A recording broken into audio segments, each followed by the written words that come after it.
these guys, they got too many things on their plates. But in the U.S., we're looking at another thing that's going to be making a big impact as of, I want to say, a day or two ago, when the discussion about child tax credits for the dads came up.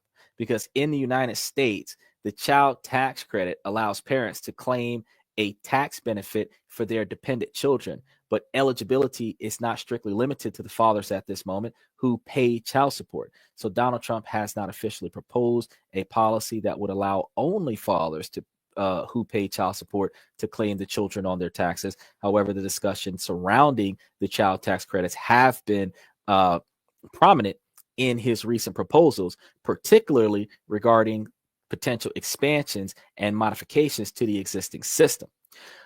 Under Trump's previous administration, the CTC was increased from $1,000 to $2,000 per qualifying child, and the increase is set to revert back to $1,000 unless Congress takes action to extend it beyond 2025.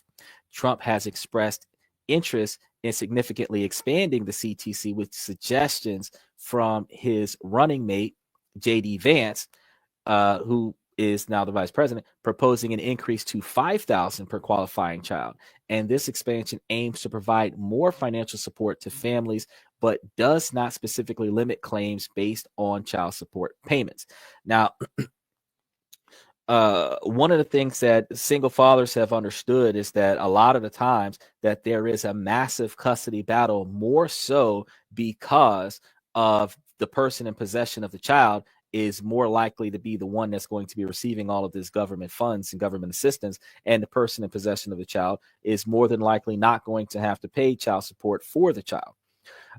And not a lot of scenarios occur where it is favorable for the person who doesn't have possession of the child, because that person is going to not only pay child support, not get any tax deductions for it, but also have issues with timeshare arrangements where they're not going to have accessibility or parental rights towards the child's physical, mental health, and education, which deprives the non-custodial parent of their 14th Amendment constitutional right to fundamentally parent their child.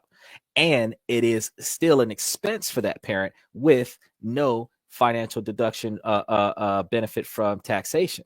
So it puts a heavy strain, more often than not, on the fathers, because this country still, after the July 2023 bill passed to make single fathers more accessible to their children from a constitutional level, the country still leans towards putting the children with the women, regardless of whether or not the woman is qualified to have the child, regardless of whether or not the man is more qualified to have the child or not. So with that being said, we have more often than not a system where the child is with the mother or a female, and the father has to pay child support to the person in possession of the child.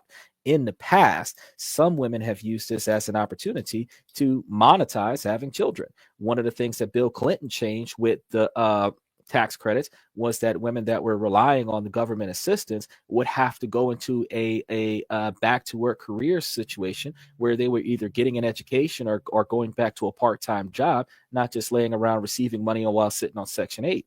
So a lot of things have been changing over the years that brings balance back to the fairness of our country, because you have to remember, back in the 1900s, when women didn't have jobs and all they were doing was taking care of the family, if the father was no longer in the house, the woman's sole job was to take care of the kids. So all of that government assistance made sense.